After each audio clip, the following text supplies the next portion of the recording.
Hello friends, कैसे हैं आप लोग। हाँ जी बेटे, हमने एक टॉपिक शुरू किया हुआ है इन्वेस्टमेंट अकाउंट्स और आज हमारा लेक्चर नंबर 3 है और मैंने आपको 6 कॉन्सेप्ट करा दिए थे। पहले लेक्चर में 4 कॉन्सेप्ट कराए, दूसरे लेक्चर में सिर्फ 2 कॉन्सेप्ट कराए और धीरे-धीरे क्वेश्चंस हम आगे बढ़ रहे हैं। आज हम कॉन्सेप्ट नंबर 7 शुरू करेंगे। आज हम कॉन्सेप्ट नंबर 7 शुरू करेंगे। सारे बच्चों को अपनी कॉपी पे नोटिंग स्टार्ट कर देनी चाहिए और ये है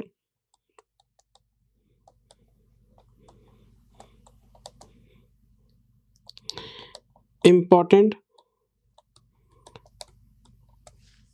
adjustments important adjustments in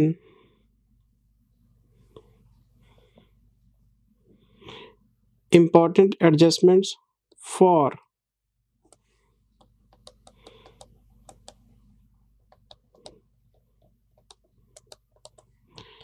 investment in shares।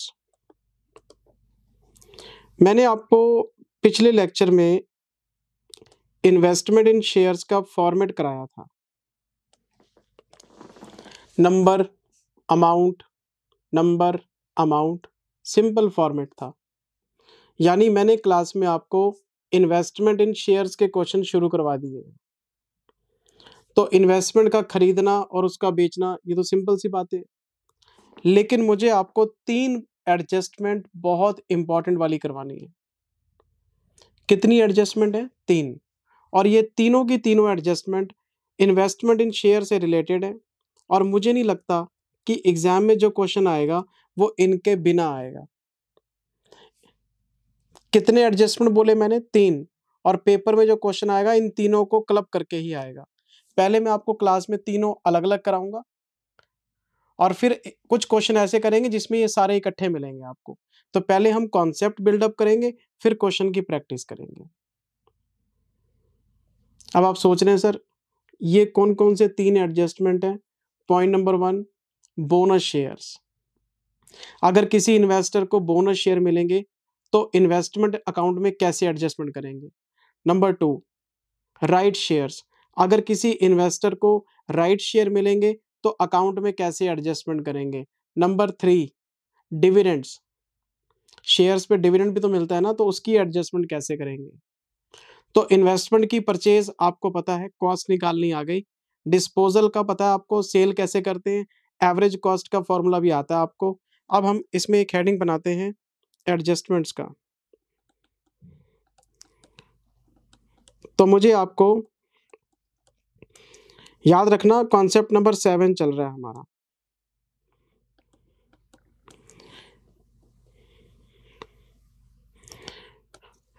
मैं आपको इसमें 3 एडजस्टमेंट बेटे बताने वाला हूं।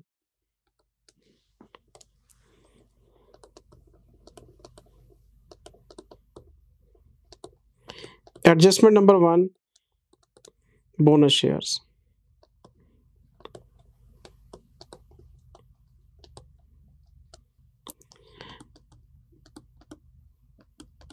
एडजस्टमेंट नंबर 2,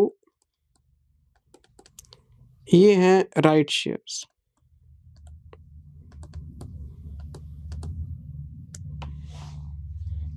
एडजस्टमेंट नंबर 3,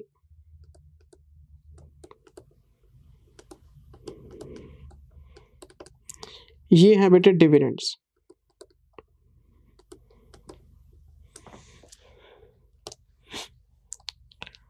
तो सबसे पहले हम शुरू करते हैं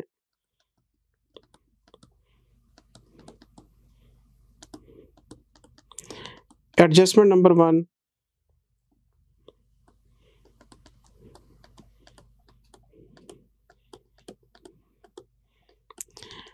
accounting for bonus shares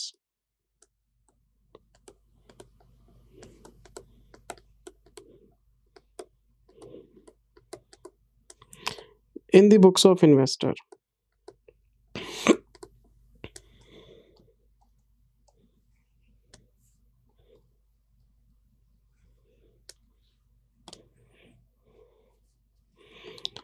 इस पे हमने लगाया टिक इम्पॉर्टेंट, ये इम्पॉर्टेंट है, ये भी इम्पॉर्टेंट है, ये वेरी वेरी इम्पॉर्टेंट है।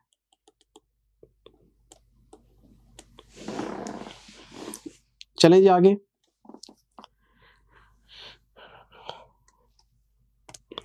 नोटिंग वोटिंग सब बंद। मेरी बात बेटे ध्यान से सुनना। अगर ये आने वाले 15 मिनट आपको समझ में आ गए कि मैं क्या बोलना चाहता हूं, तो आपके 5-6 प्रैक्टिकल क्वेश्चन निपट जाएंगे। 2-3 क्वेश्चन क्लास में कराऊंगा, 2-3 होमवर्क में दूंगा आज आपको। और अगर ये आने वाले 15 मिनट आपने मेरी बात ध्यान से नहीं सुनी, आप ये मान के चलना 5 से 6 क्वेश्चन आपके खराब हो जाएंगे। तो बात सुनना बहुत जरूरी है। एक इन्वेस्टर है जी, मिस्टर एक्स। इन्होंने 10,000 शेयर्स खरीदे in Tata Motors at the rate of 98 rupees. तो इसका मतलब ये हुआ कि 9,80,000 रुपए इन्होंने इन्वेस्ट किए। मैं जरा कैलकुलेशन करके देखूं, जरा मैं ठीक कह रहा हूं। 9,80,000 रुपए इन्होंने इन्वेस्ट किए। कब इन्वेस्ट किए? ये इन्होंने किए थे 11/22 को। और हुआ क्या, 15 जनवरी 2022 को टाटा मोटर्स ने अनाउंस कर दिया bonus eight the rate of 1:1। Tata Motors ने अपने शेयर होल्डर्स को 1:1 की रेशो में बोनस अनाउंस कर दिया। बोनस का मतलब होता है कि जिनके पास इक्विटी शेयर्स हैं उनको कंपनी फ्री में, बोनस शेयर का मतलब फ्री शेयर्स, फ्री फ्री। क्यों? क्योंकि मैं मानता हूं कि आप बच्चों ने सेक्शन 63 की थोड़ी बहुत अंडरस्टैंडिंग कर रखी होगी। सेक्शन 63 सर किस चीज का? ये बेटे कंपनीज एक्ट का। कंपनीज एक्ट कौन सा? 2013? नहीं सर, हमें तो पता नहीं सेक्शन 63 क्या कहता है। बेटे सेक्शन 63 ये बात कहता है कि अगर कोई कंपनी चाहे तो अपने इक्विटी शेयर होल्डर्स को, पहली बात, प्रेफरेंस शेयर होल्डर्स को बोनस नहीं दिया जा सकता क्योंकि वो रिडीमेबल इन नेचर होते हैं और उनका कंपनी के रिजर्व्स के ऊपर कोई राइट नहीं होता, उनको फिक्स्ड डिविडेंड मिलता है। कंपनी में रिस्क उठाते हैं equity share holder. Company profit कमा भी सकती है, नहीं भी कमा सकती, तो सारा रिस्क इक्विटी वालों का होता है। प्रेफरेंस वाले तो पैसा लगाते हैं लेकिन एक फिक्स्ड रेट से उनको डिविडेंड मिलता रहता है, इसलिए उनका रिजर्व्स पे कोई राइट नहीं क्योंकि वो रिस्क नहीं उठाते। तो रिजर्व्स पे राइट होता है इक्विटी शेयर होल्डर का। और कंपनीज एक्ट में लिखा हुआ है कि अगर कोई कंपनी चाहे तो अपने रिजर्व एंड सरप्लस में से अपने इक्विटी शेयर होल्डर को बोनस शेयर बांट सकती है। किसमें से? रिजर्व एंड सरप्लस में से। रिजर्व एंड सरप्लस के मालिक कौन है? इक्विटी शेयर होल्डर, और उन्हीं को ही बांट दिया। तो कंपनी चाहे तो एक एंट्री पास कर सकती है, reserve and surplus account debit to equity share capital.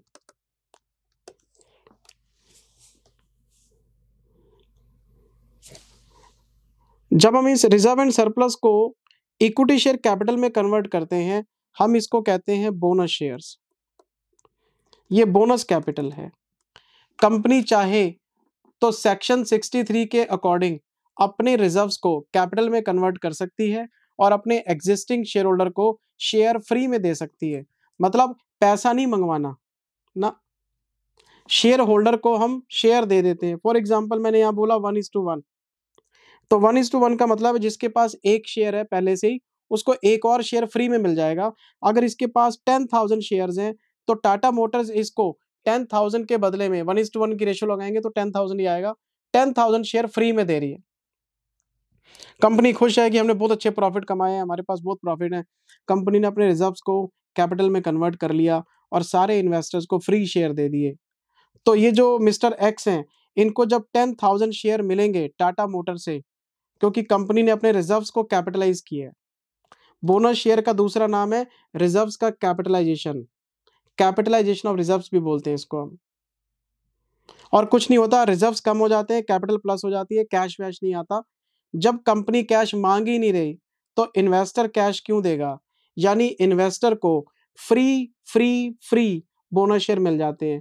पहले इसके पास 10,000 शेयर्स थे, 10,000 शेयर कंपनी की तरफ से और फ्री आ गए, तो अब ये बन गया 20,000 शेयर्स का मालिक। लेकिन एक बात बताओ, ये जो इसकी कॉस्ट है 9,80,000, ये तो 980 रहेगी ना? क्यों? क्योंकि बोनस शेयर के पैसे तो देने ही नहीं, ये तो फ्री है। तो हम ये बोलेंगे कि 10,000 शेयर खरीदे थे 980 में, 10,000 शेयर आ गए फ्री में, तो मेरे पास हो गए हैं 20,000 शेयर, लेकिन मेरी टोटल कॉस्ट वहीं की वहीं है 980। तो अगर आप देखेंगे तो एवरेज कॉस्ट पर शेयर आधी रह जाएगी। अगर शेयर आपने 98 में खरीदा था तो आपको 49 का नजर आएगा, क्योंकि 980 को आप 20,000 से डिवाइड करके देखो तो आपको 49 रुपीज पर शेयर पड़ा। अब यार आप छोड़ो इस चीज को, ये तो कंपनी की भाषा है। आप प्रैक्टिकली शॉपिंग मॉल जाते हो, हर शोरूम के आगे लिखा होता है by one get one free, by one get one free. आप किसी शोरूम के अंदर गए, आपने पूछा यार जीन कितने की है, वो कहता है 2200 रुपए की, और by one get one free है। तो आप बोलोगे चल एक खरीदूंगा तो एक फ्री में देगा, देने तो 2200 ही है ना, एक जीन 1100 की पड़ी। एवरेज तो निकालते ही हैं हम। अच्छा, मेरी बात समझ रहे हैं? तो जब किसी इन्वेस्टर को कि अपनी कंपनी से बोनस शेयर मिलते हैं तो वो मिलते हैं फ्री ऑफ कॉस्ट। तो अब सारे बच्चे सोच रहे हैं कि जिंदल सर अगर उसको शेयर फ्री ऑफ कॉस्ट मिलेंगे तो अकाउंटिंग कैसे करेंगे? तो मजे की बात यह है, जब कोई चीज फ्री में आती है तो डबल एंट्री सिस्टम फेल हो जाता है। Debit word comes in, credit word goes out. तो शेयर तो आ रहे हैं लेकिन जा क्या रहा है? कुछ नहीं। तो डबल एंट्री बनती नहीं। शेयर फ्री में आ रहे हैं, there will be no accounting, there will be no entry. ना कोई अकाउंटिंग ना कोई एंट्री। अच्छा, फिर बच्चा कहता है सर इसका हम इन्वेस्टमेंट अकाउंट में प्रेजेंटेशन कैसे करेंगे? ये देखो, अगर मान लो मैं इन्वेस्टमेंट अकाउंट बनाता हूँ, एक कॉलम नंबर का, एक कॉलम अमाउंट का, तो मैं लिखूंगा सबसे पहले टू बैंक, क्योंकि पहले मैं शेयर खरीदूंगा 980 के।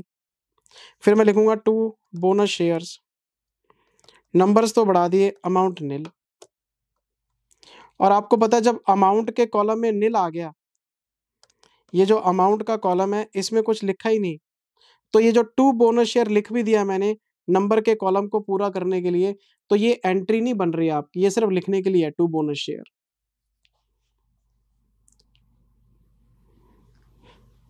तो हम सिंपली इन्वेस्टमेंट अकाउंट में लिखेंगे टू बोनस शेयर, नंबर बढ़ा लेंगे, अमाउंट नील।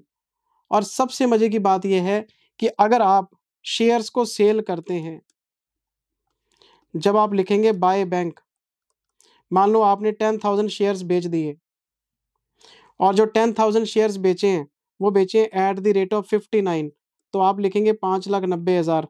अब आपको सोल्ड पोर्शन की कॉस्ट निकालनी है, क्योंकि आपके पास शेयर्स तो 20,000 हैं, बेचे आपने 10,000 हैं। तो आपको मैंने बताया था पिछली क्लास में, ना फीफो अलाउड है ना लीफो अलाउड है, इन्वेस्टर के पास एक ही मेथड है, वेटेड एवरेज। तो बोनस शेयर का फायदा आपको सेल के टाइम पे दिखेगा, क्योंकि आप क्या लिखेंगे, 9,80,000 डिवाइडेड बाय 20,000, यानी कि टोटल कॉस्ट, टोटल यूनिट्स, और बेचे कितने हैं 10,000, तो आपको इसकी एवरेज कॉस्ट पड़ती है 490, तो आपका प्रॉफिट आ जाएगा 1,00,000 रुपए। तो दो बातों का ध्यान रखना है।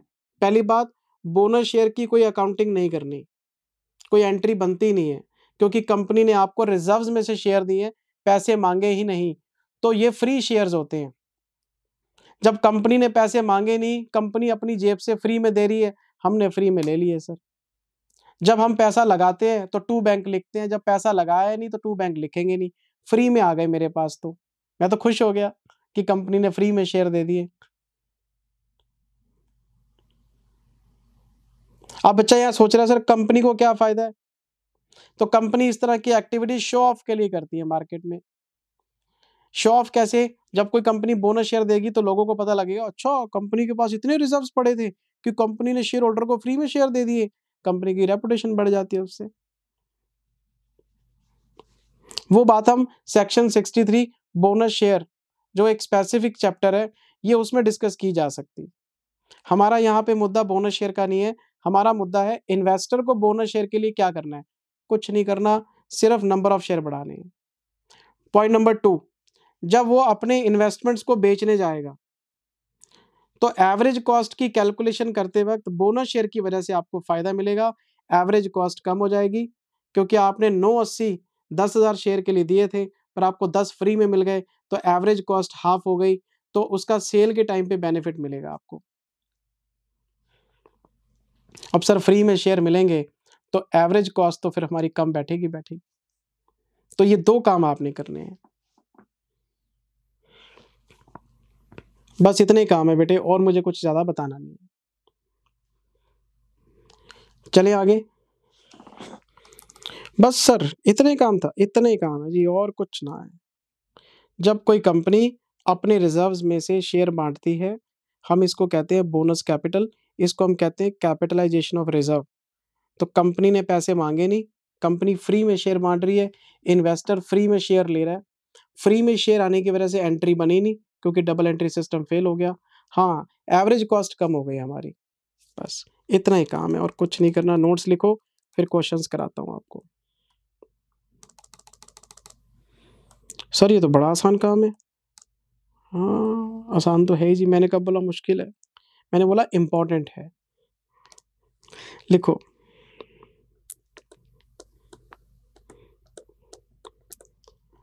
As per the provisions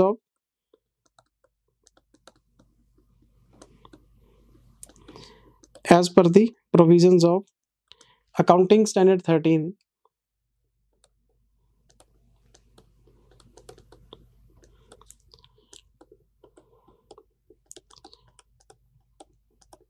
there will be no accounting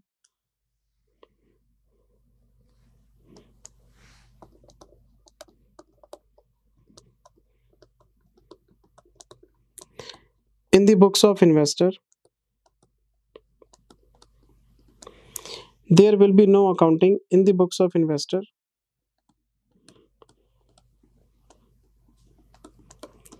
in relation to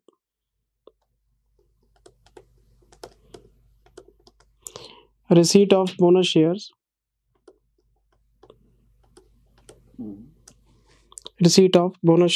from company,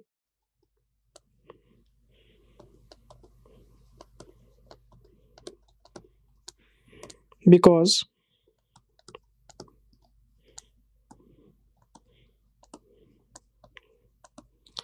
bonus shares are always issued by the companies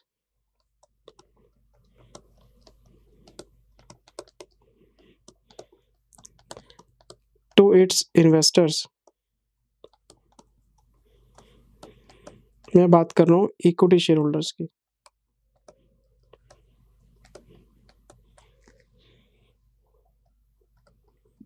for free.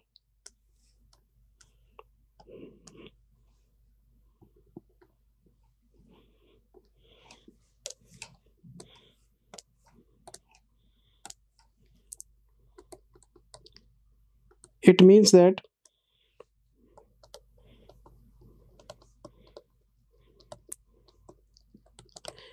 there will be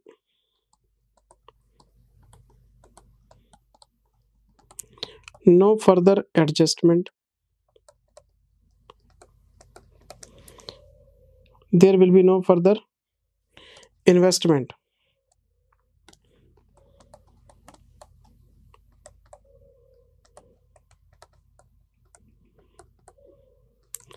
by the investors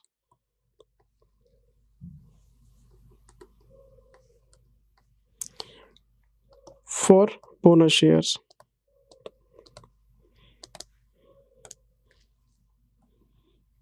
कोई अकाउंटिंग बनती नहीं, free में आए आपके पास। Debit what comes in, credit what goes out. तो shares तो आ रहे हैं, जा रहा कुछ भी नहीं, तो डबल एंट्री सिस्टम लग ही नहीं रहा। बस बोनस शेयर ले लेंगे, रख लेंगे, नंबर ऑफ शेयर बढ़ा के रख लेंगे, बस अमाउंट वहीं की वहीं है जो ओरिजिनल शेयर्स पे खर्च की थी आपने। हाँ, एक पॉइंट आपको ध्यान रखना पड़ेगा, मैं एक नोट लिखवाना चाहता हूँ।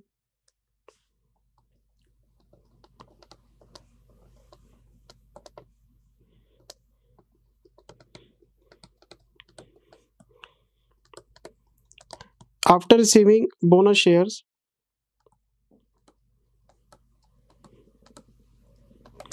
after receiving bonus shares,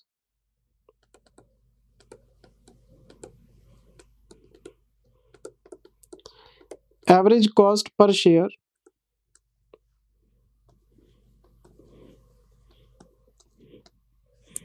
average cost per share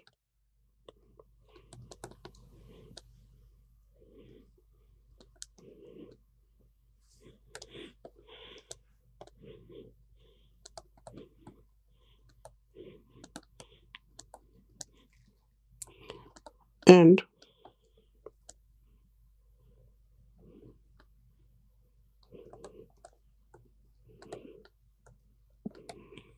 its benefit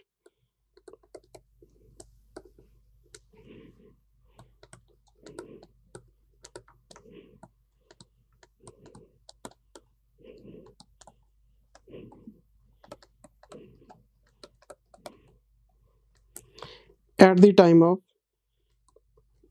sale of investments।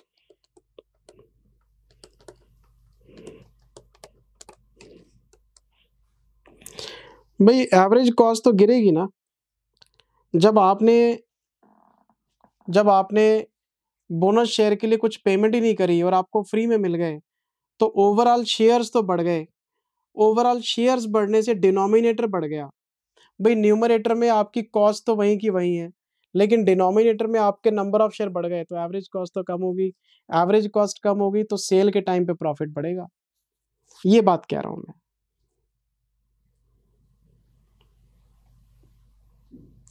अगर अंडरस्टैंडिंग में कुछ कमी पेशी रह गई, मैंने बोला आपको समझ में नहीं आया, क्यों टेंशन लेते हो? कुछ बातें ऐसी हैं जो क्वेश्चंस के साथ भी क्लियर हो जाती हैं। वैसे तो बात क्लियर हो जानी चाहिए, नहीं हुई क्यों टेंशन लेते हो? हम अभी क्वेश्चन करेंगे, बात क्लियर हो जाएगी। आओ मेरे साथ, मैं क्वेश्चन करवाता हूँ और आपको इसमें करना चाहिए मेरे हिसाब से,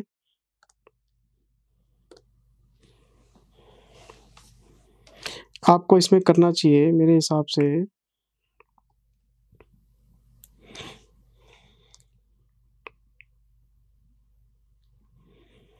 क्वेश्चन नंबर 11। ये बिल्कुल बेसिक क्वेश्चन है जी,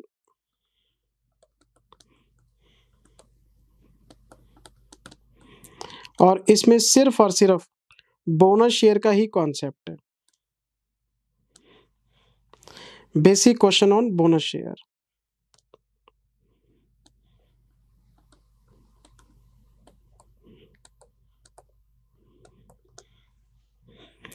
basic question on bonus shares.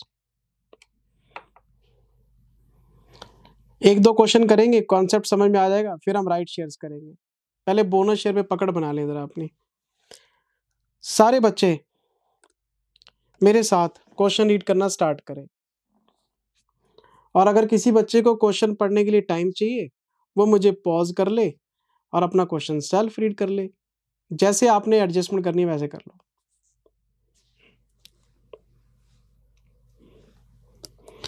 Mister X purchased 500 equity shares of 100 each in Omega Limited for 60 to 500 inclusive of brokerage and stamp duty। लो जी, मेरा तो वर्किंग नोट ही बच गया, नहीं तो मुझे वर्किंग नोट बनाना पड़ता, calculation of cost of investment. Question ने आपको ब्रोकरेज, स्टैम्प ड्यूटी सब कुछ इंक्लूड करके 62,500 की कॉस्ट बता दी है। यानी 500 शेयर्स हैं, 100 रुपए का एक है। हमें फेस वैल्यू से कोई मतलब नहीं है कि शेयर की फेस वैल्यू कितनी है, फेस वैल्यू कंपनी का काम है, हम तो इन्वेस्टर हैं। मैं तो सीधा बोलूंगा मैंने 500 शेयर खरीदे और 62,500 में खरीदे हैं, इसमें ब्रोकरेज, स्टैम्प ड्यूटी सब आ गई। अच्छा, क्वेश्चन आगे क्या कहते हैं? आगे मुझे क्वेश्चन कहता है जी, some years later, some years later मतलब ये जो 500 शेयर खरीदे गए हैं ये करंट ईयर में नहीं खरीदे, ये खरीदे हुए काफी साल हो गए हैं। सम ईयर्स लेटर मतलब ये इन्वेस्टमेंट पुरानी है। इन्वेस्टमेंट पुरानी होने का मतलब क्या है? जब आप इन्वेस्टमेंट अकाउंट बनाएंगे तो टू बैंक नहीं लिखेंगे, आप टू बैलेंस बीडी लिखेंगे। अगर ये करंट ईयर में खरीदा होता तो टू बैंक लिखते, पुराना है तो टू बैलेंस बीडी लिख के ओपनिंग बैलेंस में लेके आएंगे। छोटी छोटी सी बातें हैं, नंबर कटवा देती हैं। हाँ, ध्यान रखा करो। हाँ, चलें आगे, आओ। चलो जी। The company resolved to capitalize its profits, profits को कैपिटलाइज करना मतलब रिजर्व्स में से बोनस शेयर देना, ठीक है। And to issue to the holders of equity shares one equity share for every share held. ये देखो, one equity share for every share held, one for one, one for one, यानी 500 share मेरे को free में मिल जाएंगे और इसकी cost क्या रहेगी? निल, क्योंकि बोनस शेयर है। तो मैं ये बोलूंगा मेरे पास 1000 शेयर्स हैं लेकिन कॉस्ट मेरी वहीं की वहीं है, 60 to 500, मैंने कौन सा पैसे दिए हैं। फिर आगे क्वेश्चन क्या कहता है जी, prior to capitalization, prior to capitalization का मतलब प्री बोनस, मतलब बोनस से पहले, बोनस अनाउंस होने से पहले, बोनस शेयर से पहले। Prior to capitalisation the shares of Omega were quoted at 175। Quoted का मतलब समझते हो? कोटेड का मतलब होता है स्टॉक मार्केट का प्राइस। लिस्टेड, कोटेड, लिस्टेड, और लिस्टेड का मतलब स्टॉक मार्केट का प्राइस। अगर मैं ओमेगा कंपनी की बात करूं, अगर मैं ओमेगा कंपनी की बात करूं, अगर मैं ओमेगा कंपनी की बात करूं, अगर मैं ओमेगा कंपनी की बात करूं, तो बोनस शेयर से पहले इनका मार्केट में एक शेयर 175 का बिक रहा है, लेकिन after bonus, after the capitalisation the shares were quoted 92 point, लेकिन बोनस शेयर अनाउंस होने के बाद बोनस से पहले 175 रुपए का शेयर बिक रहा था, बोनस के बाद 92.5 रुपए का शेयर बिक रहा है। मैंने क्या लेना है? बेकार की इंफॉर्मेशन है। बोनस से पहले जी ये रेट था, बोनस शेयर के बाद स्टॉक मार्केट में ये रेट हो गया, मैंने क्या दाने लेने हैं? बेकार की इंफॉर्मेशन है। बोनस से पहले, बोनस के बाद अगर मार्केट प्राइस दे रखा है तो हमारे तो किसी काम का नहीं है। हमारे काम का क्या है? हमारे काम के दो चीजें हैं, मेरी बात ध्यान से सुनना प्लीज। मेरे काम की दो चीजें हैं, मेरी बात ध्यान से सुनना प्लीज। मेरे काम की दो चीजें हैं। कौन कौन सी चीजें? पॉइंट नंबर 1, अगर क्वेश्चन में बैलेंस शीट डेट का प्राइस दे रखा हो तो वैल्यूएशन ट्रिगर हो जाती है, वैल्यूएशन ट्रिगर हो जाती है। अगर बैलेंस शीट डेट का मार्केट प्राइस दे रखा हो तो बैलेंस शीट डेट का मार्केट प्राइस मेरे लिए रेलिवेंट है। नंबर 2, अगर मैंने कुछ शेयर बेचे हो और बेचने के टाइम कोई सेलिंग प्राइस हो तो वो प्रॉफिट और लॉस कैलकुलेशन करने के लिए ट्रिगर हो जाता है।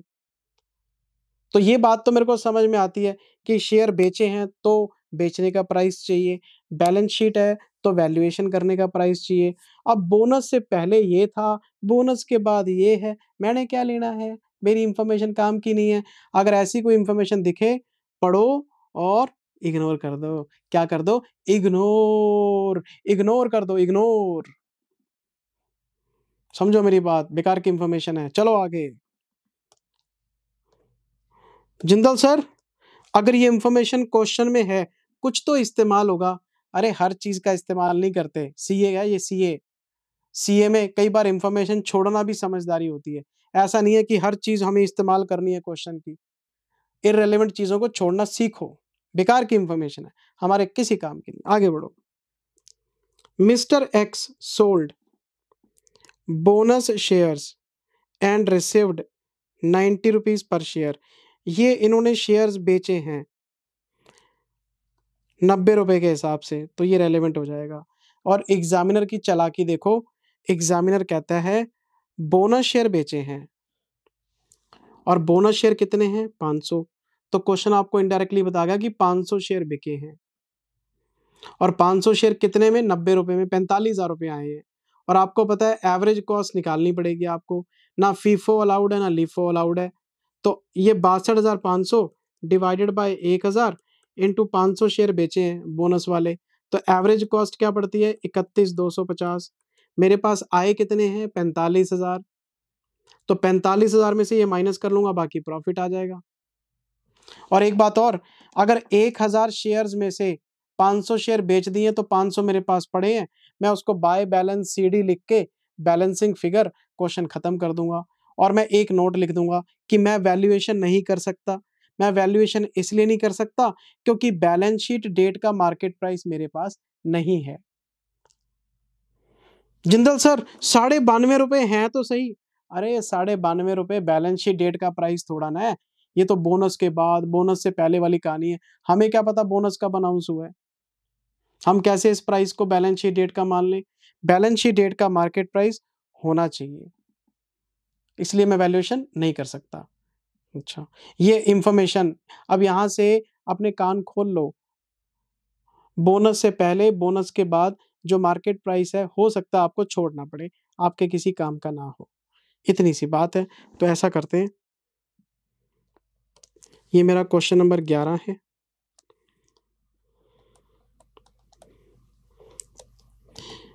इन the books of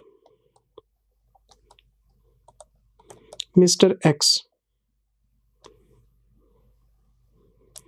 in the books of Mr. X,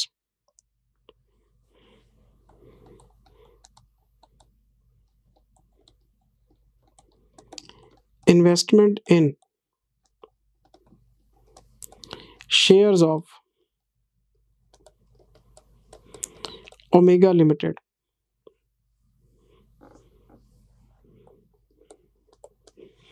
format तो बेटे आपको सबको पता ही है।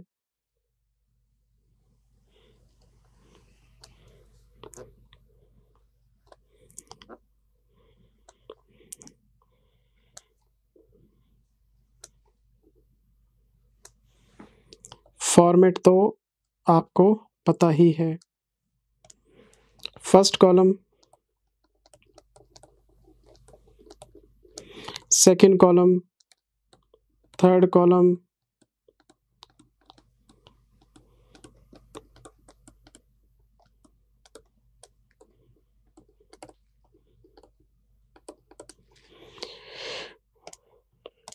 हम इसमें लिखेंगे सबसे पहले टू बैंक 500 शेयर 60 to 500। हमें वर्किंग नोट बनाने की जरूरत नहीं, सब कुछ तो क्वेश्चन ने बता रखा आपको। फिर हम लिखेंगे टू बोनस शेयर्स।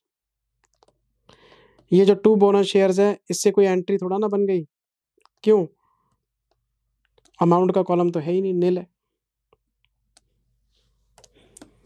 अमाउंट का कॉलम तो नील है। 1:1 का रेशो है, तो 500 शेयर ही बोनस में आ जाएगा आपके पास।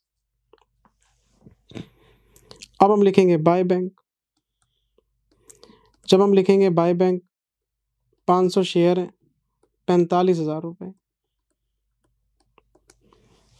90 रुपीज के हिसाब से, 90 रुपए के हिसाब से 45,000 रुपए बनते हैं। अब इसके लिए बनेगा एक वर्किंग नोट।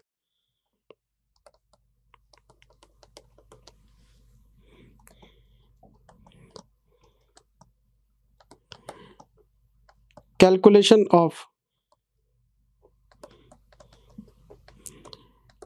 प्रॉफिट और लॉस ऑन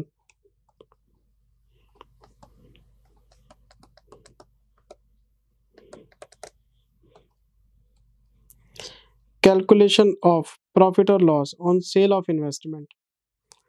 हम इसमें लिखेंगे selling price.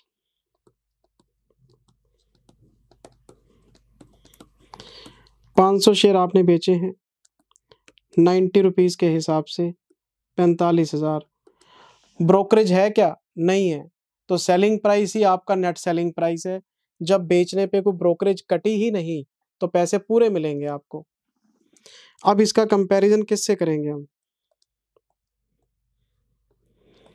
Cost for sold portion, ये कैसे होगा? हमारा फॉर्मूला क्या था? वेटेड एवरेज कॉस्ट में total cost total units into sold units. तो टोटल कॉस्ट कितनी है? 62,500 प्लस 0, 500 प्लस 500। इन्वेस्टमेंट अकाउंट का कॉलम उठा लिया मैंने। ये 500 शेयर की कॉस्ट है, ये 500 शेयर की कॉस्ट है। तो इसमें से बेचे कितने हैं? 500। तो 31,250 लेस कर देते हैं तो ये प्रॉफिट आ जाएगा।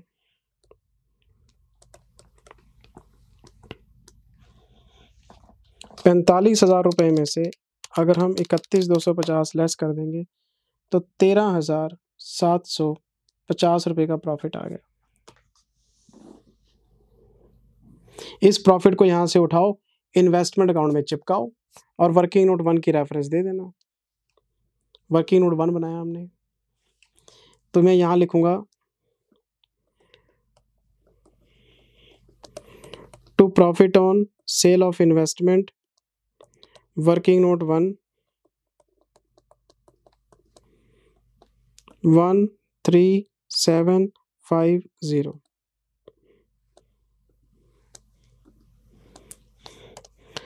13,750। इसका हमने लगाया total 1,000,76250।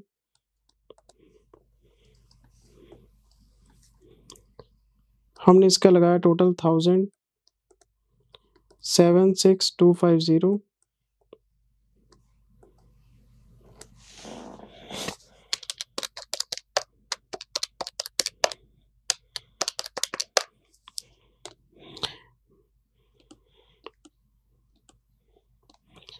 By balance CD balancing figure 500 share बचे हुए हैं मेरे पास और 31,250 के हैं। हमें इस पे एक नोट लिखना पड़ेगा, ये नोट लिखना जरूर है।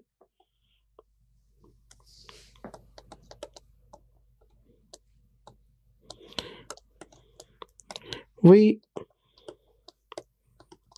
cannot show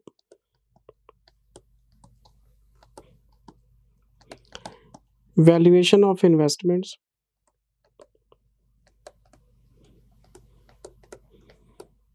because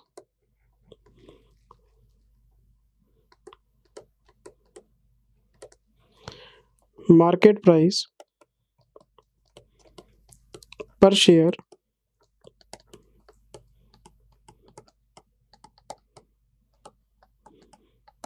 is not given in the question. Because market price per share is not given in the question.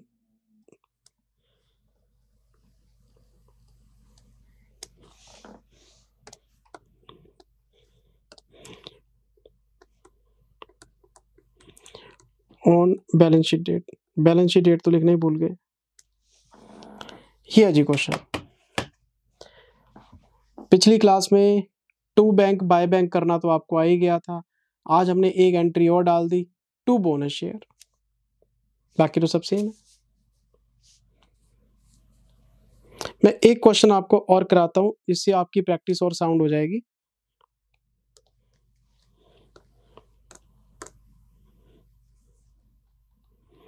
आपको बेटे रीड करना चाहिए क्वेश्चन नंबर 15।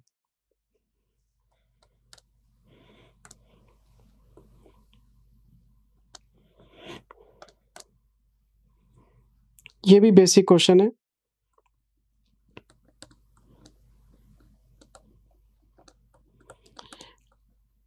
अभी हम एडवांस लेवल के क्वेश्चंस पे तो आए नहीं, अभी तो हम मजे ले रहे हैं। Question number 15,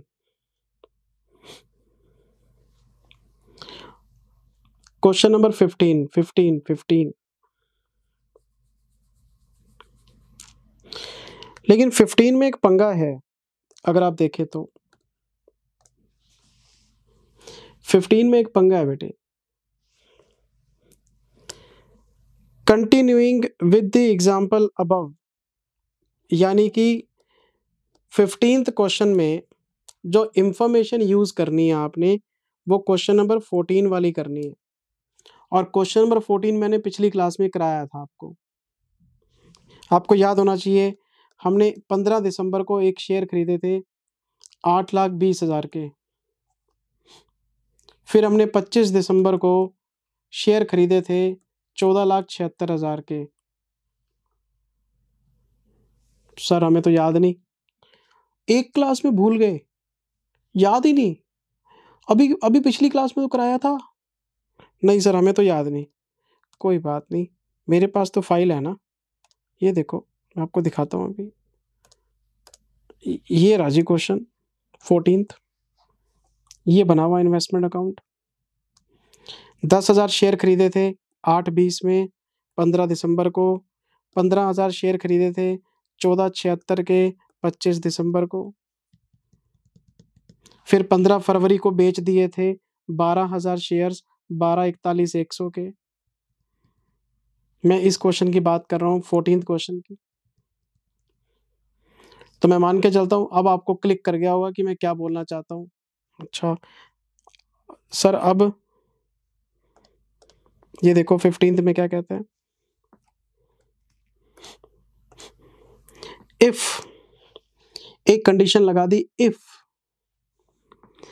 X Limited issues one bonus share for every 2 shares held on 2nd of Jan। इस क्वेश्चन में ध्यान देने वाली बात ये थी कि 10,000 शेयर्स हमने खरीदे थे 15 दिसंबर को। फिर 15,000 शेयर्स खरीदे थे हमने 25 दिसंबर को। और ये बोनस बता रहा है 2 जनवरी को, बोनस बता रहा है 2 जनवरी को। और हमने शेयर बेचे कब है? हमने शेयर बेचे थे 15 फरवरी को। मतलब सेल करने से पहले बोनस आ गया था, सेल करने से पहले बोनस आ गया था, सेल करने से पहले बोनस आ गया था, सेल करने से पहले बोनस आ गया था। इसका आंसर पे क्या इंपैक्ट बढ़ेगा? प्रॉफिट बढ़ेगा। क्वेश्चन नंबर 14 में आपने इन्वेस्टमेंट को बेचने का प्रॉफिट 1,39,000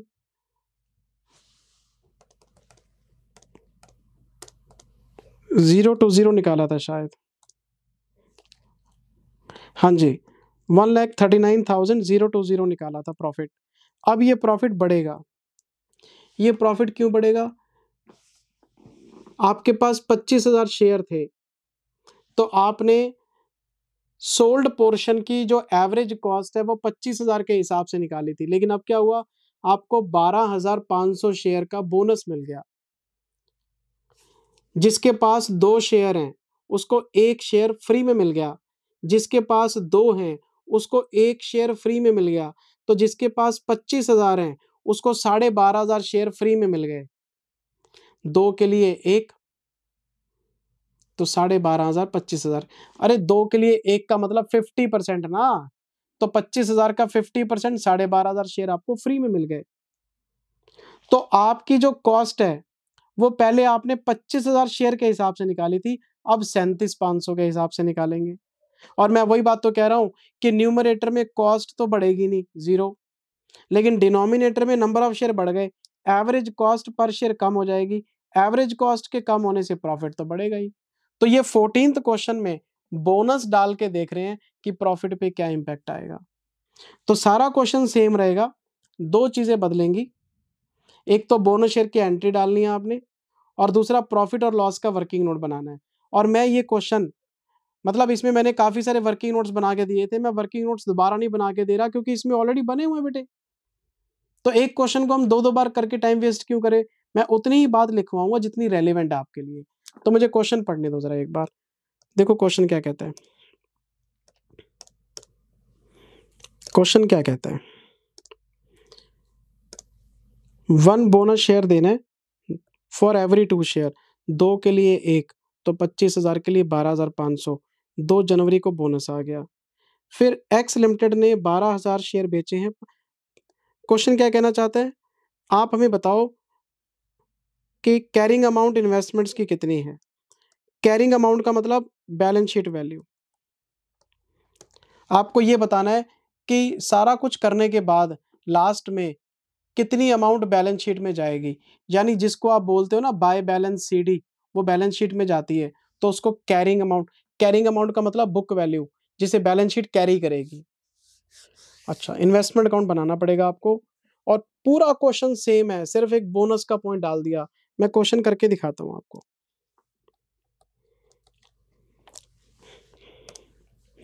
क्या नाम है जी इसका, A limited.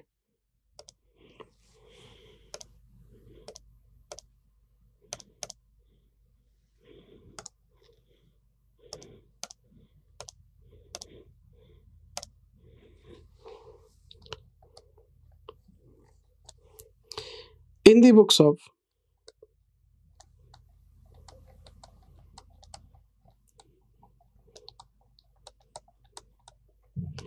in the books of A Limited,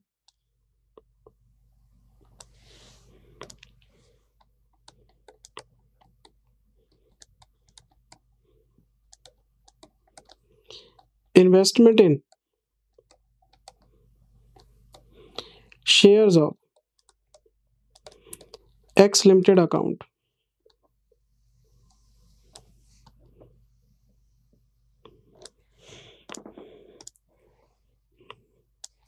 format तो आपको पता ही है।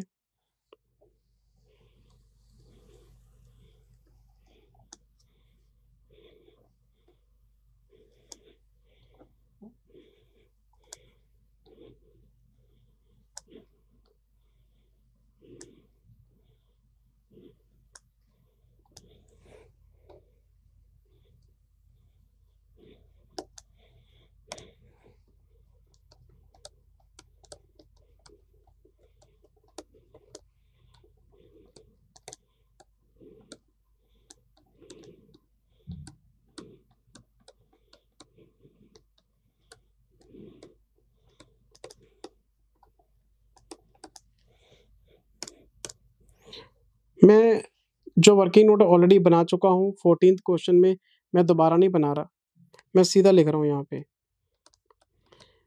15th of December 99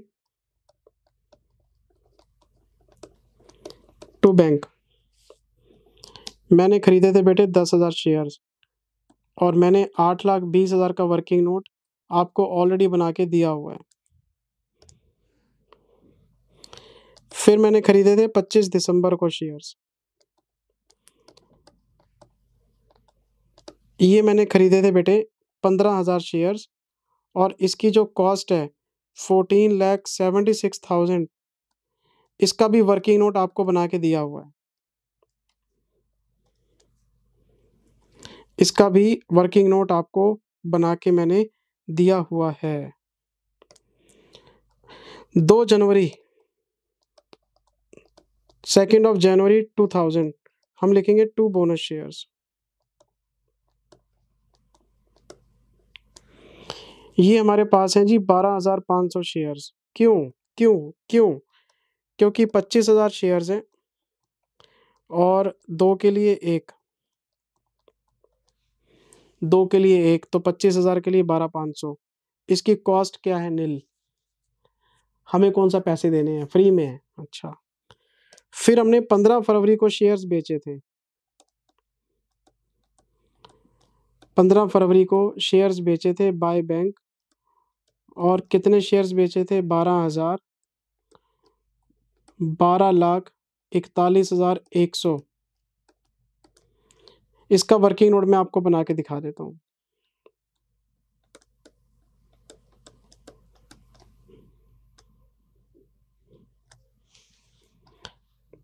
और 15 फरवरी को एक एंट्री और डलेगी। ये बात पहले भी हो चुकी कि अगर आपको डेट्स को इस तरह से लिखना अच्छा नहीं लगता तो डेट का एक कॉलम बना ले, नहीं तो ऐसे लिख देंगे, कोई दिक्कत नहीं है। To profit on sale of investment. इसके लिए हमें एक वर्किंग नोट तो बेटे बनाना पड़ेगा।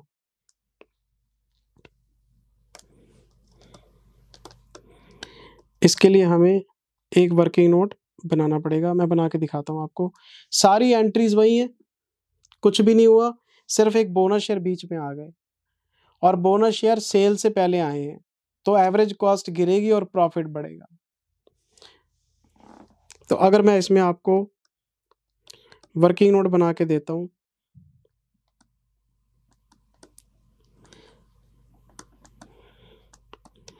कैलकुलेशन ऑफ प्रॉफिट और लॉस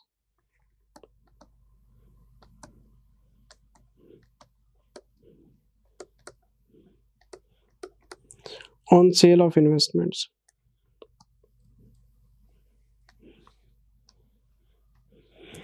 हम इसमें लिखेंगे सबसे पहले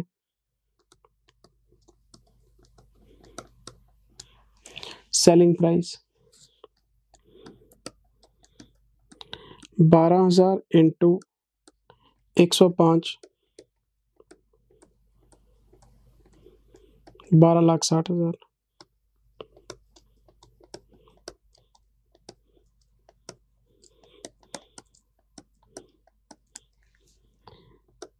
$18,900 की ब्रोकरेज लेस होगी। Net selling price 12,41,100। इसका करेंगे कंपैरिजन।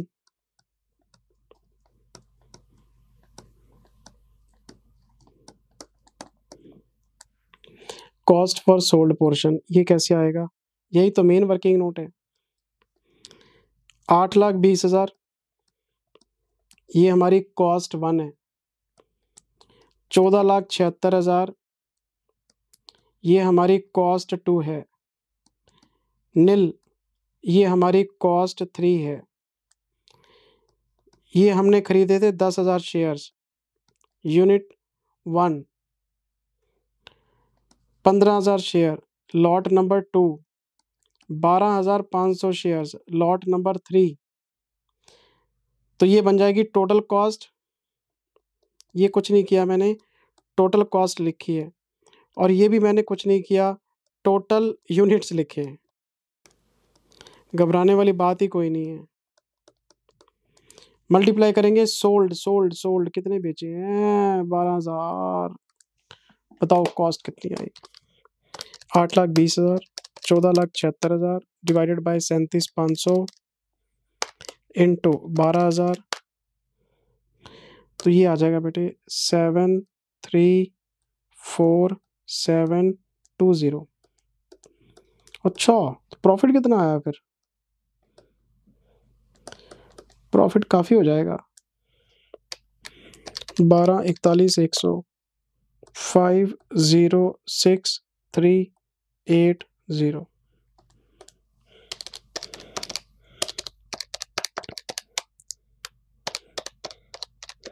लो जी, यही क्वेश्चन था, यही इंफॉर्मेशन थी, बस उसमें बोनस नहीं था। तो प्रॉफिट आया था 139,020 और अब प्रॉफिट आ रहा है 5 लाख के आसपास। बोनस शेयर का एवरेज कॉस्ट पे इम्पैक्ट आता है और उसकी वजह से प्रॉफिट बढ़ सकता है आपका।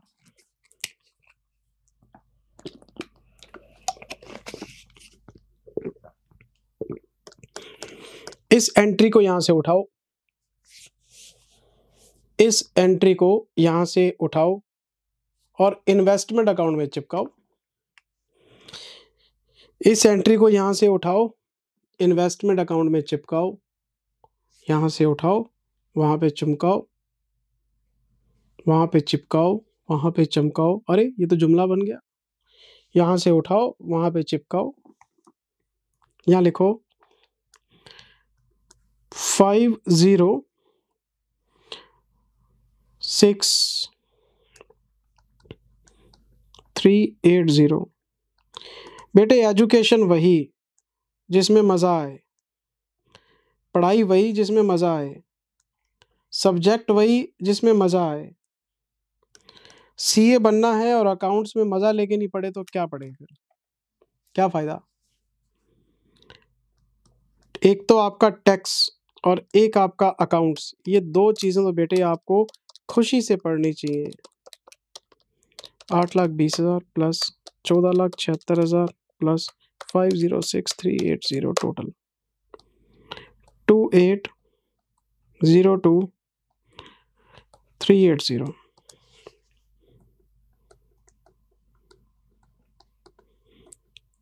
28,02,380 हम इसमें लिखेंगे 31 मार्च 2000 को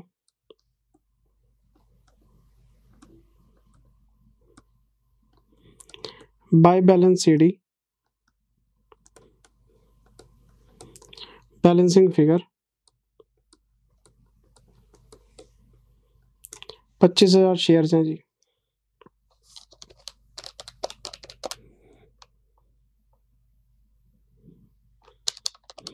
28,02,380 माइनस 12,411,120 15,61,280 रुपये।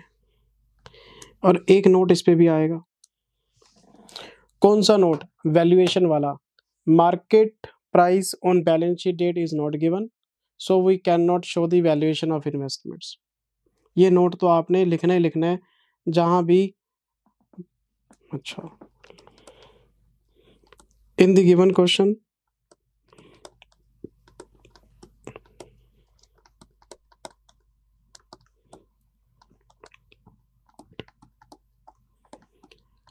market price per share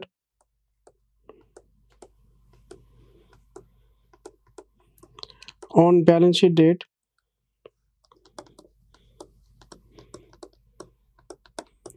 is not given,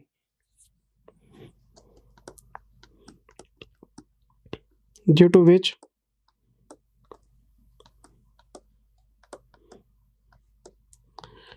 valuation of investment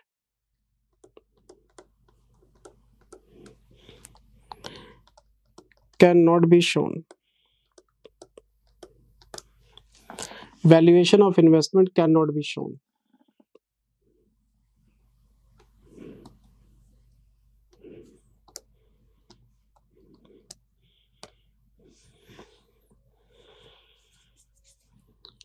अब तो मुस्कुरा दो, इतना आसान चैप्टर, इतने आसान क्वेश्चन, और क्या चाहिए बताओ। एक क्वेश्चन और कराना चाहता हूं बेटे, एक क्वेश्चन बोनस शेयर पे और कर लो, फिर मैं आपको 2-3 क्वेश्चन होमवर्क में दे दूंगा और फिर हम राइट शेयर की तरफ आगे बढ़ेंगे। एक क्वेश्चन मेरे कहने पे और कर लो, शायद कुछ नया सीखने को मिल जाए। आप ऐसा करो, मेरे कहने पे क्वेश्चन नंबर 10 रीड कर लो बेटे, और इस पे आप लगाओ टिक इम्पोर्टेंट। मैं 5 मिनट रुकूंगा। ये लो, मैंने पेन नीचे रख दिया, क्योंकि मैं चाहता हूं कि आप सारे बच्चे इस क्वेश्चन को केयरफुली पढ़ें। आप इसको सेल्फ रीड करें, टाइम दे रीडिंग को। मेरे को कोई जल्दबाजी नहीं, मैं बैठा हूं आराम से। आप क्वेश्चन पढ़ो, फिर मैं आपको सॉल्व करके दूंगा। मैं चाहता हूं कि आप 5 मिनट सेल्फ रीडिंग को दो, फिर मैं पढ़ाता हूं आपको। और अगर इस क्वेश्चन पे मैं इंपॉर्टेंट टिक मार्क कर रहा हूं तो कोई ना कोई पॉइंट तो है। पढ़ो बेटे इस क्वेश्चन को। इस क्वेश्चन को करते ही 2-3 क्वेश्चन होमवर्क में चले जाएंगे और मैं नए कॉन्सेप्ट पे आ जाऊंगा। पढ़ो बेटे पढ़ो, मैं आराम से बैठा हूं, मैं कहीं नहीं जा रहा। लो, मैं बोलूंगा ही नहीं।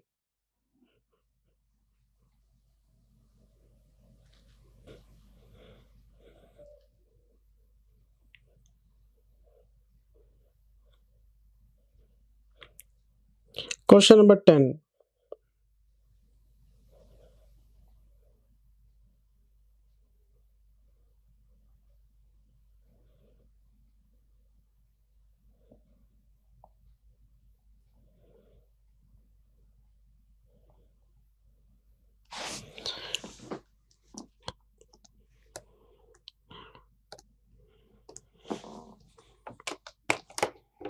चलो ऐसा करना, अगर आपको क्वेश्चन पढ़ने के लिए और टाइम चाहिए ना, मुझे पॉज कर लो, मैं क्वेश्चन पढ़ना जरा स्टार्ट करता हूँ।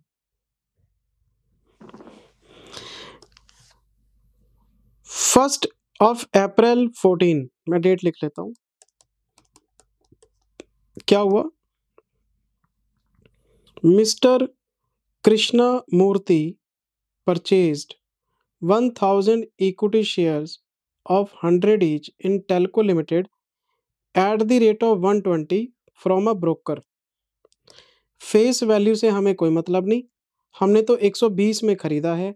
अगर मैंने 1000 शेयर खरीदे हों, 120 का 1 हो, तो 1,20,000 रुपये मैंने ब्रोकर को दिए हैं, और ब्रोकर ने उस पे 2% ब्रोकरेज भी चार्ज किए। तो 1,20,000 का 2%, 2400 रुपये मैंने ब्रोकरेज दे दी। ही इनकर्ड 50 पैसे पर 100। 100 रुपए का कॉन्ट्रैक्ट है तो 50 पैसे स्टैम्प पेपर के लगते हैं। अगर 100 रुपए का कॉन्ट्रैक्ट है तो 50 पैसे स्टैम्प पेपर पे लगते हैं, और अगर 1,20,000 का कॉन्ट्रैक्ट है तो 600 रुपये लगे होंगे। अगर 1,20,000 का कॉन्ट्रैक्ट है तो 600 रुपये लगे होंगे। अगर मैं 100 के मल्टीपल बनाऊं तो 1200 मल्टीपल बनते हैं। 100 रुपये पे 50 पैसे तो 1200 पे 600 रुपये। तो इसका मतलब ये हुआ 1,23,000 रुपये कॉस्ट पड़ती है। 1,23,000 rupees. 120 plus 2,400 plus 600, the total cost will be 1,23,000। इसका एक वर्किंग नोट तो बनाना पड़ेगा calculation of cost of investment के नाम से। ठीक है जी, आगे बढ़ते हैं। मुझे देखने दो क्वेश्चन आगे क्या कहता है। On 31st March 2015, bonus was declared in the ratio of 1:2। अच्छा, अगर मैंने 1,000 शेयर 1,23,000 के खरीदे हैं तो मुझे 500 शेयर का बोनस मिल गया। रेशो है 1:2। 1:2 मतलब 1/2। 1/2 मतलब 500 शेयर का बोनस है। तो जो कॉस्ट में आपको 1000 शेयर की बता रहा था वो तो 1500 की है। एवरेज कॉस्ट कम हो जाएगी। बहुत बढ़िया बात है। अब मुझे क्वेश्चन आगे रीड करने दो। Before and after the record date of bonus shares, bonus से पहले, बोनस के बाद, शेयर्स वर कोटेड। कोटेड का मतलब मार्केट प्राइस बता रहा है। 175 रुपये था और 90 रुपये है respectively.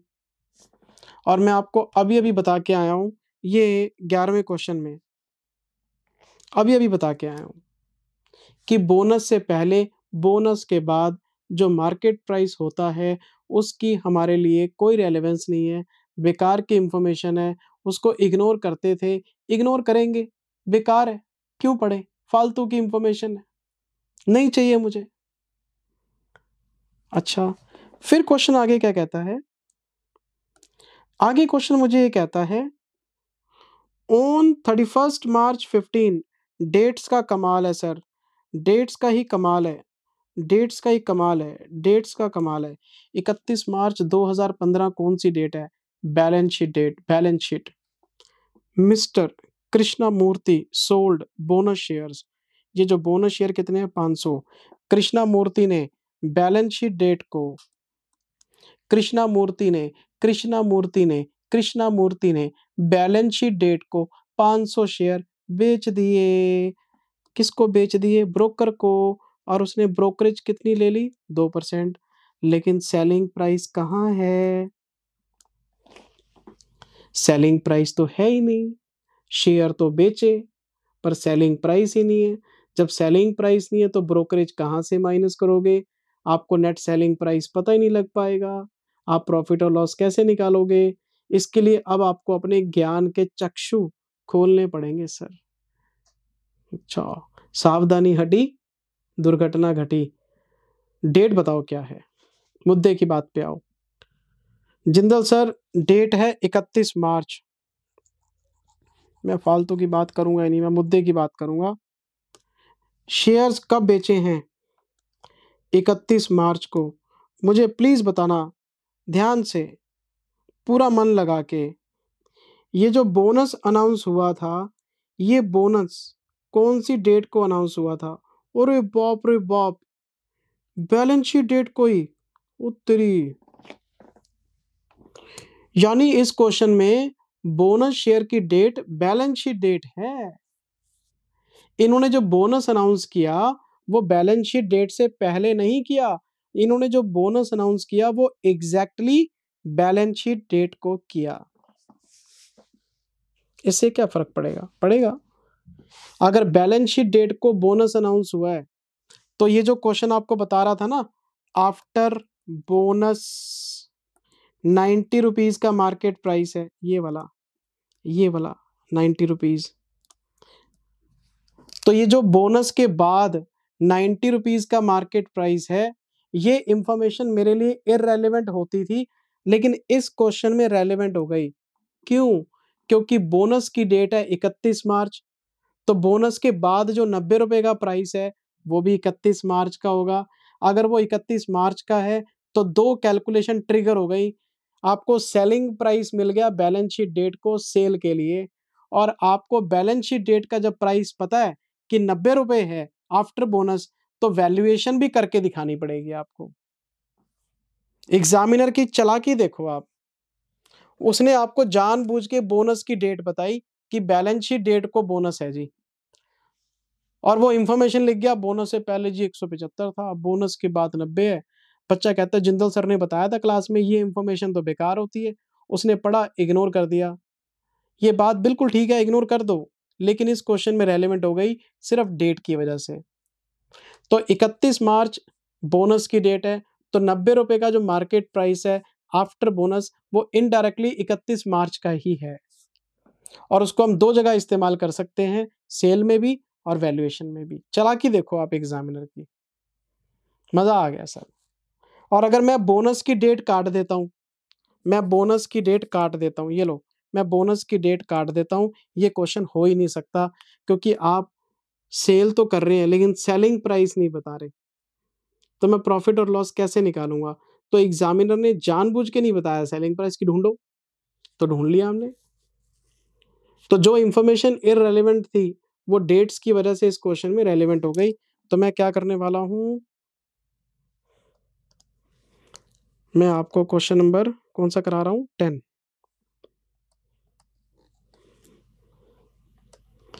In the books of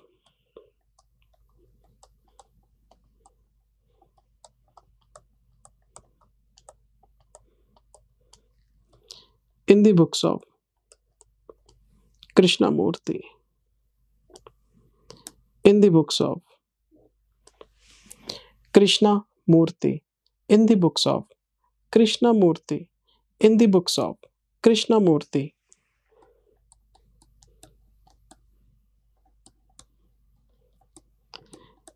investment in shares of Telco Limited, format सारे बच्चों को पता ही है।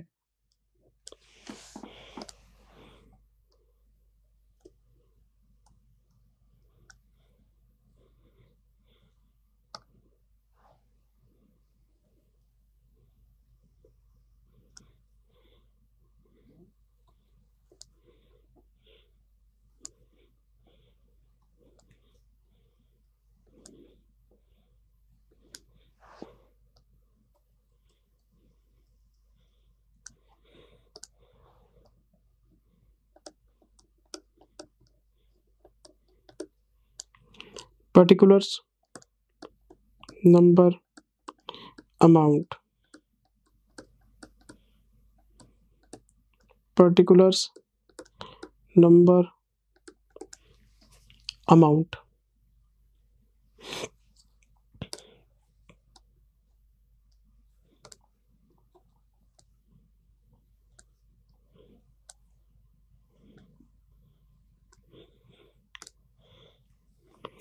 डेट बताओ सर,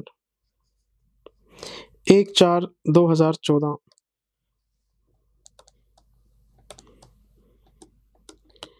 1/4/2014 टू बैंक।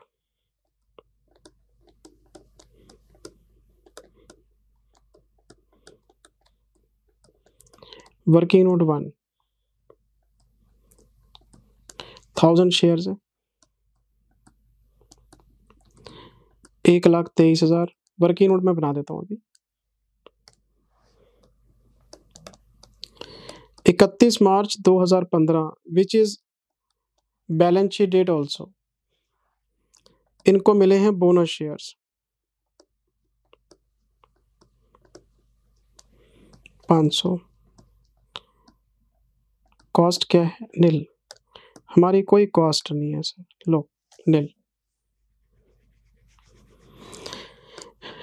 31 मार्च को ही इन्होंने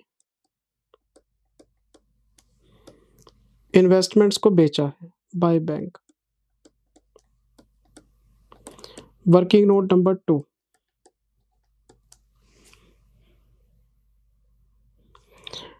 अब मुझे कुछ वर्किंग नोट तो आपको बना के देने ही पड़ेंगे।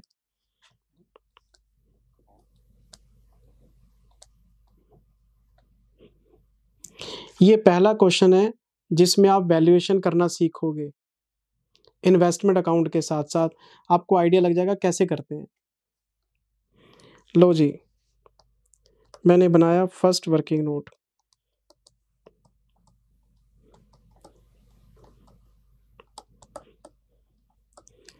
Calculation of cost of investments. मैं आपको याद करा दूं, ये शॉर्ट फॉर्म सिर्फ मेरे को अलाउड है। पेपर में पूरा लिख के आना, calculation of cost of investment.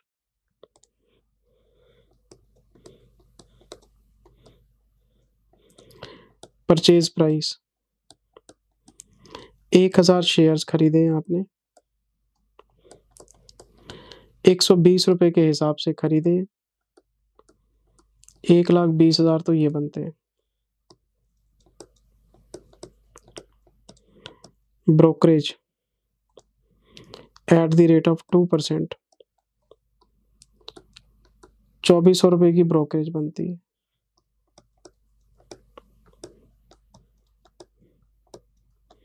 Stamp duty 50 पैसे खर्च किए हैं आपने 100 रुपए के लिए, तो 1,20,000 के लिए कितना खर्च करेंगे? 600 रुपए। 1,23,000 रुपए ये बनती है cost of investment. Second working note में आते हैं।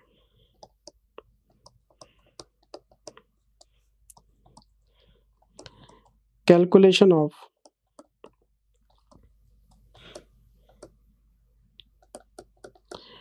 प्रॉफिट और लॉस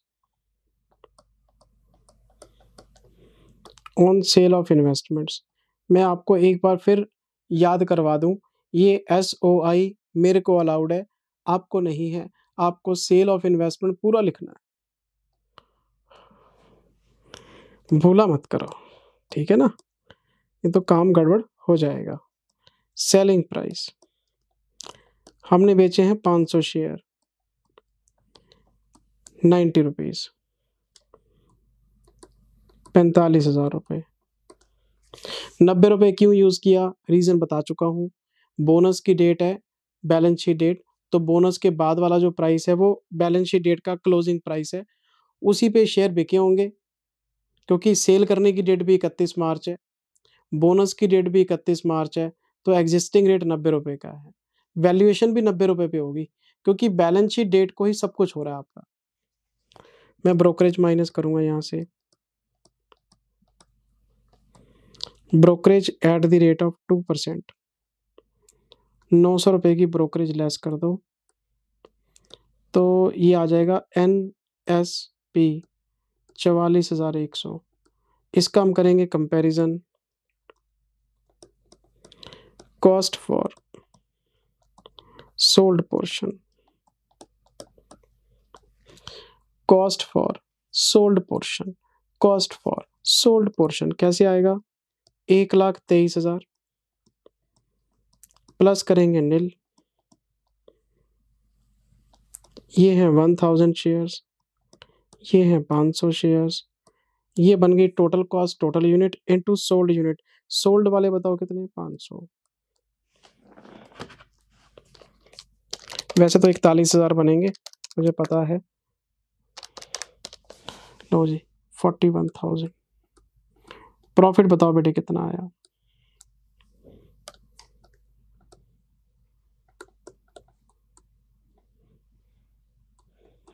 31 रुपए का प्रॉफिट आ गया।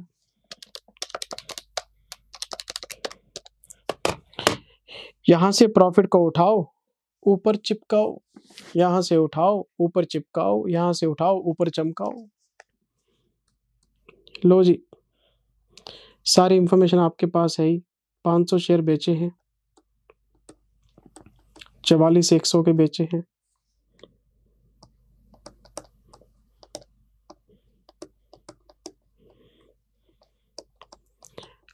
टू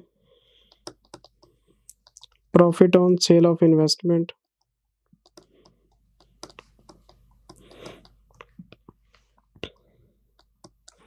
वर्किंग नोट 2,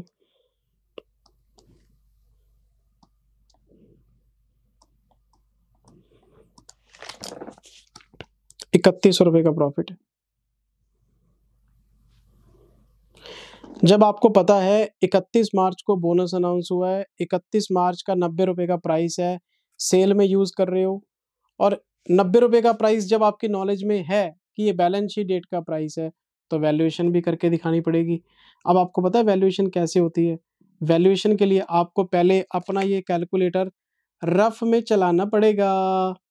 मेरी बात सुने, सब लोग मेरी बात सुने, प्लीज मेरी बात सुने। वैल्यूएशन कैसे करते हैं मैं बता रहा हूँ। पहले इस वर्किंग नोट को हम एक रफ कैलकुलेशन करते हैं।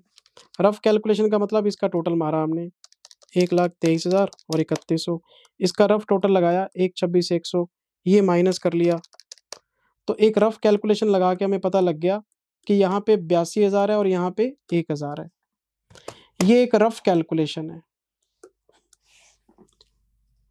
अगर इस क्वेश्चन में वैल्यूएशन नहीं करते तो मैं क्या लिख रहा होता, by balance CD balancing figure 1,000 share 82,000 रुपए के टोटल मार के क्वेश्चन खत्म, पैसा हजम। मैं बाय बैलेंस सीडी लिखता कि नहीं लिखता। तो एक तरह से मैंने बाय बैलेंस सीडी निकाल लिया कि 1,000 शेयर बैलेंस में आ रहे हैं, 82,000 बैलेंस में आ रहा है। लेकिन आपको पता है बैलेंस शीट डेट को 90 रुपए का प्राइस है आफ्टर बोनस, तो 1000 शेयर का 90 रुपए के हिसाब से कितना बनता है, 90,000 रुपए। कॉस्ट कितनी है, 82,000, which is coming in your account as a balancing figure. तो 82,000 और 90,000 विच एवर इज लोअर, 82,000। तो कोई वैल्यूएशन लॉस है ही नहीं। तो जो दिख रहा है आपको 82,000 एज इट इज आ जाएगा, लेकिन आपको वर्किंग नोट तो दिखाना पड़ेगा। तो पहले आपको क्या करना है, एक रफ कैलकुलेशन करके कैलकुलेटर पे दिखना पड़ेगा कितने यूनिट्स हैं और कितने रुपए के पड़े हैं। एक तरह से बाय बैलेंस सीडी निकाल लो रफ फिगर में, और फिर सीधा यहाँ पहुंचो, वर्किंग नोट 3 में पहुंचो, वैल्यूएशन ऑफ इन्वेस्टमेंट। फिर आप यहां पहुंचो, वैल्यूएशन ऑफ इन्वेस्टमेंट्स ऑन 31 मार्च 2015, और आप इसमें लिखो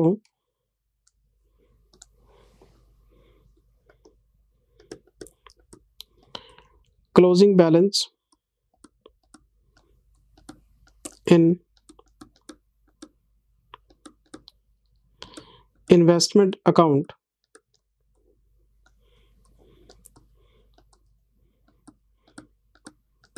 as a balancing figure.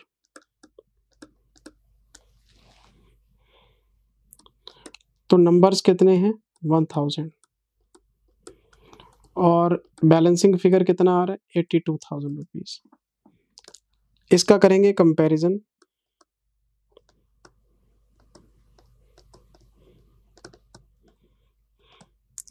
Market value as on balance sheet date, तो 1000 इंटू 90, ये बनते हैं 90,000 रुपए। विच एवर इज लोअर,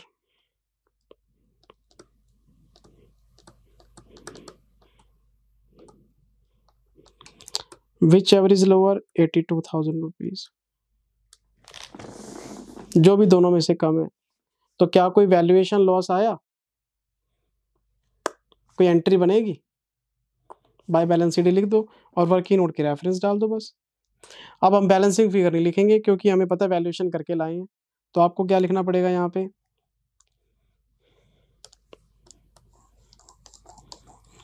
आपको यहाँ पे क्या लिखना पड़ेगा बेटे, बताओ ना। बाय बैलेंस शीट, मैं दिखाता हूँ आपको, ठहराओ।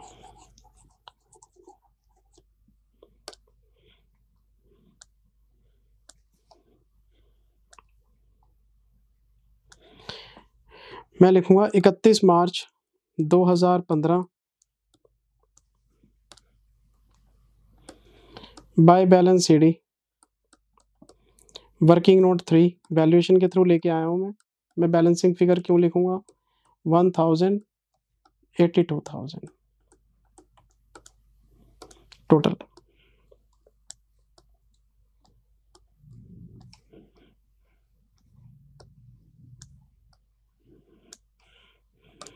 पंद्रह सौ,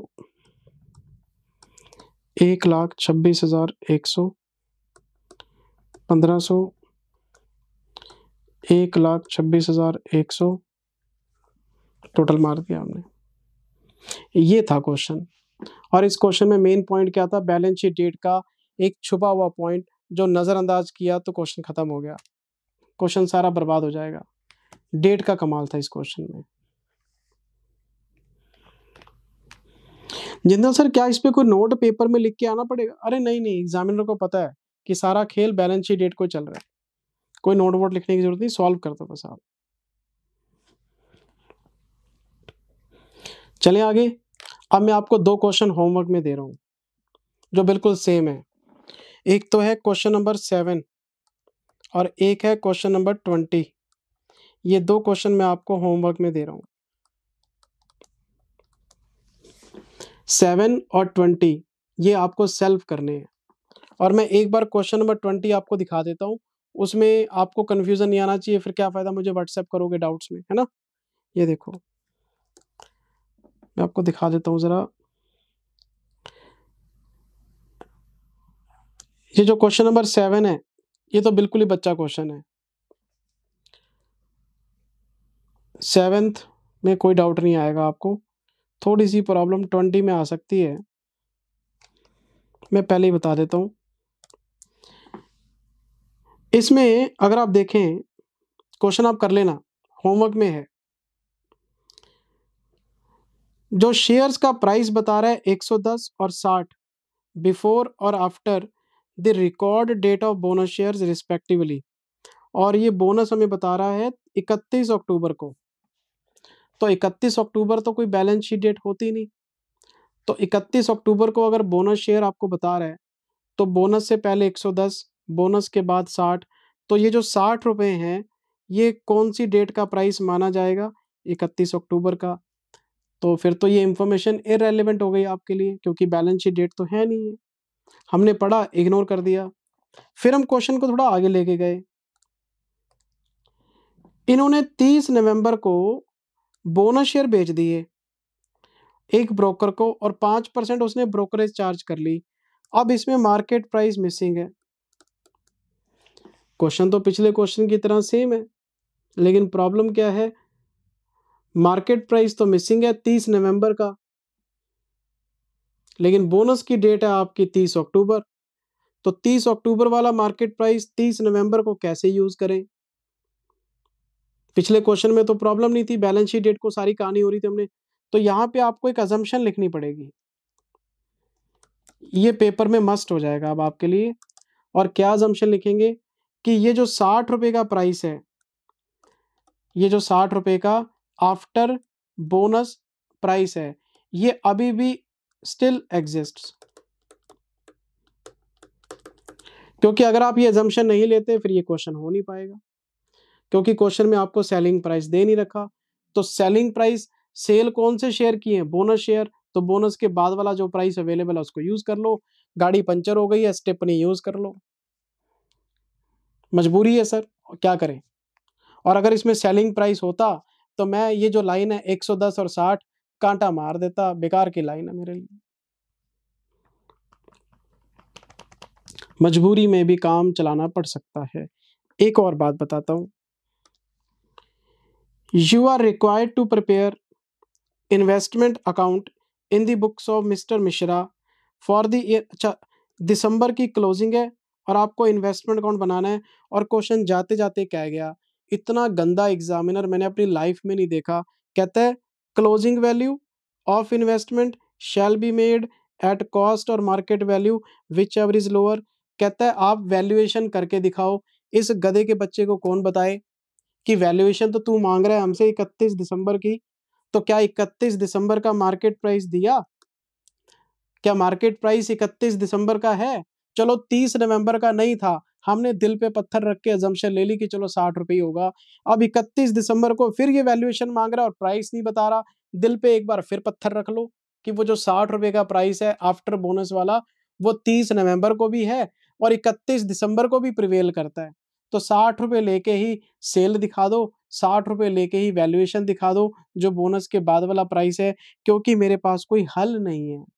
वैल्यूएशन भी मांग रहा है, सेल भी कर रहा है, सेल अलग डेट को है, वैल्यूएशन अलग डेट को है, और प्राइस हम कौन सा यूज कर रहे हैं? अक्टूबर वाला। क्या करें? एग्जामिनर ने क्वेश्चन फ्रेम कर दिया, आंसर तो देना पड़ेगा आपको। तो एक अजम्पशन और लिखनी पड़ेगी, और वो क्या अजम्पशन है कि 60 रुपए को हमने अज्यूम किया है कि वो बैलेंस शीट डेट को भी एग्जिस्ट करता है, इसलिए वो सेल में भी यूज होगा, वैल्यूएशन में भी यूज होगा। जय श्री राम बोलो। इसलिए मैंने क्वेश्चन नंबर 20 में आपको पहले बता दिया। अब आपने अब आपने इन क्वेश्चंस को करने का तरीका सीख लिया है। मैंने आपको पहला क्वेश्चन कराया, बोनस से पहले, बोनस के बाद, ये इंफॉर्मेशन मैंने काट दी क्योंकि उसमें सेलिंग प्राइस मेंशन्ड था। फिर मैं क्वेश्चन आगे बढ़ा, 31 मार्च को ही बोनस हो रहा है, 31 मार्च को ही आपका सेल हो रही है, और 31 मार्च को ही आपकी वैल्यूएशन हो रही है। तो 31 मार्च का प्राइस था आफ्टर बोनस वाला, तो लॉजिक बनता था कि लॉजिकल है यार, बढ़िया है, ये तो पॉइंट बहुत बढ़िया सीखा। लेकिन क्वेश्चन नंबर 20 में तो हद कर दी, कॉन्सेप्ट्स की ऐसी की तैसी, अजम्पशन लेके बनाना पड़ेगा आपको, क्योंकि 60 रुपए के अलावा मेरे पास पूरे क्वेश्चन में कोई प्राइस ही नहीं है, ना सेलिंग प्राइस बता रहा है, ना वैल्यूएशन प्राइस बता रहा है। तो जो इन्फॉर्मेशन अवेलेबल है उसके अकॉर्डिंग बना दो। ये बात आपको बताने के लिए मैंने ये बात डिस्कस कर ली, नहीं तो फिर आप मेरे से डाउट पूछते कि सर इसमें तो प्राइस ही नहीं है। तो 60 रुपये मान के काम चला लो।